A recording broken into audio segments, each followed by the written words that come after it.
Assalamualaikum warahmatullahi wabarakatuh. Kembali lagi bersama saya Hadisa Safa Mauri, NIM 19060100, jurusan Ilmu Ekonomi, Fakultas Ekonomi Universitas Negeri Padang. Tujuan saya membuat video kali ini untuk memenuhi tugas mata kuliah pengantar Ekonomi Pembangunan dengan pengampu Bapak Dr. Alphonse Satrianto, SDME. Di video kali ini saya akan membahas mengenai teori dualistik sosial Boeka dan dualisme teknologi Huygens. Yang pertama ialah dualisme masyarakat. J.H. Boeka, ahli ekonomi Belanda, adalah seorang pelopor yang mengembangkan teori tersendiri yang hanya cocok untuk diterapkan di negara terbelakang. Teorinya tentang dualisme masyarakat merupakan teori umum pembangunan masyarakat dan pembangunan ekonomi negara terbelakang, terutama didasarkan pada hasil kajiannya terhadap perekonomian Indonesia. Makna dualistik. Dr. Boeka berpendapat bahwa dalam arti ekonomi, masyarakat memiliki 3 ciri, yaitu semangat sosial, bentuk organisasi, dan teknik yang mendominasinya. Boeka menggunakan istilah masyarakat dualistik untuk masyarakat yang menunjukkan ciri tersendiri di tengah sistem sosial yang sinkron dan telah dewasa, di mana biasanya evolusi historis masyarakat homogen terpisah satu sama lain melalui bentuk peralihan seperti misalnya antara prakapitalisme dan kapitalisme penuh melalui kapitalisme awal. Ciri-ciri masyarakat dualistik. Ada 2 ciri absolut sektor timur perekonomian dualistik yang membedakannya dari masyarakat barat. Kebutuhan masyarakat timur adalah terbatas. Orang merasa puas jika kebutuhan-kebutuhan mendesak mereka terpenuhi. Apabila harga kelapa tinggi, harapannya ialah komoditi yang ditawarkan lebih sedikit. Bila upah naik, maka manajer perkebunan akan mengambil risiko dengan mengurangi pekerjaan yang akan dilaksanakan. Rakyat lebih terpengaruh oleh kebutuhan sosial ketimbang kebutuhan ekonomi. Barang diukur menurut prestisenya daripada nilai kegunaannya. Pembangunan perekonomian terjadi dengan mengorbankan kehidupan pedesaan. Ekspor merupakan tujuan utama perdagangan luar negeri masyarakat timur, berbeda dengan masyarakat barat di mana ekspor hanyalah tujuan untuk memungkinkan terjadinya ekspor. Tidak dapat diterapkannya ekonomi barat. Ciri-ciri khas masyarakat timur telah membuat teori ekonomi barat sama sekali tidak dapat diterapkan pada ekonomi terbelakang. Menurut Boeka, teori ekonomi barat dimaksudkan untuk menjelaskan masyarakat kapitalis, sedangkan masyarakat timur adalah prakapitalistik. Karena ekonomi timur mempunyai ciri dualistik, maka setiap usaha yang mengembangkan pertanian prakapitalistik, mereka dengan mengikuti garis barat akan tidak hanya gagal, tetapi mungkin juga menyebabkan kemunduran. Boeka menunjukkan 5 jenis pengangguran di negara terbelakang, seperti pengangguran musim, tidak tetap, pengangguran pekerja tetap, pengangguran pegawai negeri, dan pengangguran orang-orang India. Penilaian kritis. Teori Boeka mengenai pembangunan dualistik sangat dikecam Profesor Benjamin Huygens atas dasar. Yang pertama, keinginan tidak terbatas. Menurut Boeka, rakyat ekonomi terbelakang mempunyai keinginan yang terbatas atau kurva penawaran usaha dan pengambilan risiko yang miring ke belakang tidak didukung oleh pengalaman Indonesia sendiri. Yang kedua, buruh lepas bukan terorganisasi.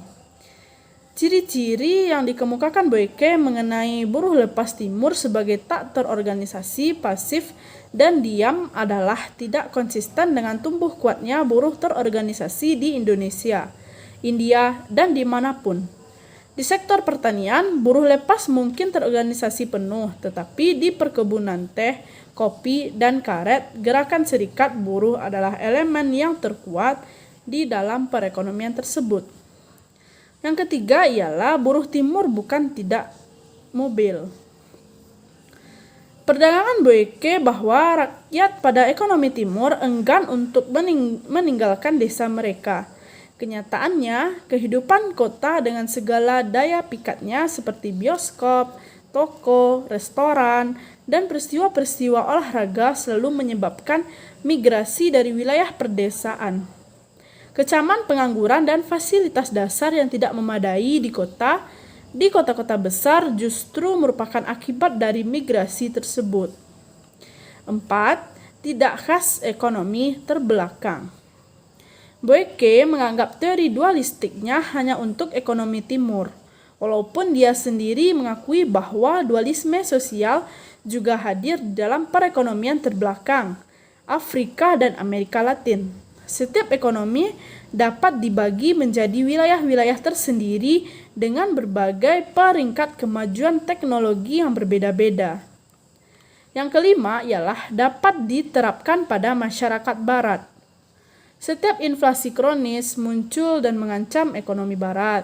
Rakyat lebih menyukai investasi yang bersifat untung-untungan, investasi jangka panjang.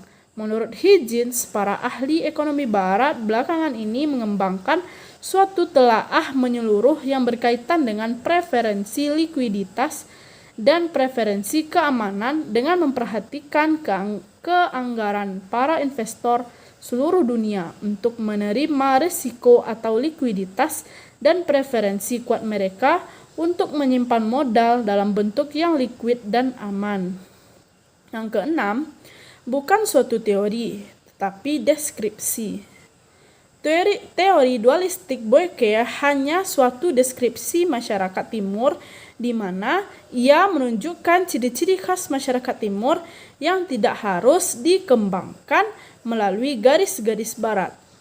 Yang ketujuh ialah peralatan teori ekonomi barat dipakai masyarakat timur. Sebagian peralatan teori ekonomi barat yang mendasari kebijaksanaan fiskal dan moneter dan kebijaksanaan lain yang ditunjukkan untuk menghapuskan ketidakseimbangan neraca pembayaran dapat diterapkan pada masyarakat timur dengan sedikit variasi. Yang kedelapan ialah tidak memberikan pemecahan terhadap masalah pengangguran. Dualisme Boeke lebih banyak memusatkan diri pada aspek sosial budaya ketimbang aspek ekonomi. Dia menganggap berbagai jenis pengangguran sebagai di luar jangkauan tangan pemerintah, tetapi tidak menyebutkan adanya kekurangan pekerjaan yang merupakan ciri dominan ekonomi terbelakang berpenduduk padat. Selanjutnya ialah dualisme teknologi. Dualisme teknologi bukan berarti dualisme teknologi. Dualisme teknologi berarti penggunaan berbagai fungsi produksi pada sektor maju dan sektor tradisional dalam perekonomian terbelakang. Teori Higgins mengenai dualisme teknologi memasukkan problem proporsi faktor. Higgins membangun teorinya di sekitar dua faktor produksi dan dua sektor dengan kekayaan, faktor, dan fungsi produksinya. Dari kedua rektor tersebut, sektor industri bergerak di bidang perkebunan, pertambangan, ladang minyak, kilang minyak, atau industri skala besar. Sektor ini adalah padat modal dan ditandai dengan koefisien teknis tetap. Dengan kata lain, tidak ada kemungkinan substitusi teknis-teknis faktor-faktor yang terangkum dalam proporsi tetap. Sektor perdesaan bergerak di bidang produksi bahan makanan dan kerajinan tangan atau industri yang sangat kecil. Sektor ini mempunyai koefisien teknis produksi yang berubah-ubah sehingga ia dapat memproduksi output yang sama dengan berbagai macam teknik dan kombinasi alternatif buruh dan modal. Penilaian kritisnya mengenai dualisme Higgins ini ialah dualisme teknologi nampak lebih unggul daripada dualisme sosial Boeke. Ia realistis karena dualisme teknologi memperlihatkan bagaimana pengangguran tersembunyi secara berangsur-angsur timbul di sektor perdesaan masyarakat dualistik. Yang pertama ialah kekurangan teori. Adanya penilaian mengenai kekurangan teori, tetapi teori tersebut bukan tanpa keterbatasan. Yang pertama ialah koefisien tidak tetap di industri. Sementara teori di sektor perdesaan berlangsung dengan koefisien terkait variabel, sebaliknya cukup menyaksikan apakah produksi di sektor industri benar-benar dilakukan dengan koefisien tetap. Yang kedua, harga faktor tidak tergantung pada kekayaan faktor. Teori ini menunjukkan bahwa mengapa kekayaan faktor dan berbedanya fungsi produksi menyebabkan kenaikan pengangguran tersembunyi di sektor perdesaan. Ini berkaitan dengan pola harga faktor. Tetapi harga faktor tidak semata-mata tergantung pada kekayaan faktor. Yang ketiga ialah mengabaikan faktor kelembagaan. Ada beberapa faktor kelembagaan dan kejiwaan yang juga mempengaruhi proporsi faktor, namun diabaikan oleh Huygens ini. Yang keempat ialah mengabaikan penggunaan teknik penyerap buruh. Menurut Huygens, proses padat modal yang perlu digunakan di sektor industri sama sekali mengabaikan penggunaan teknik lain yang menyerap buruh. Semua teknik diimpor tidak bersifat menyerap buruh. Yang kelima ialah besarnya dan sifat pengangguran tersembunyi tidak jelas. Huygens tidak menjelaskan sifat pengangguran tersembunyi di sektor perdesaan dan penawaran buruh yang berlebih di sektor industri. Tidak pula ditunjukkan seberapa luas sebenarnya pengangguran tersembunyi yang timbul akibat dualisme teknologi.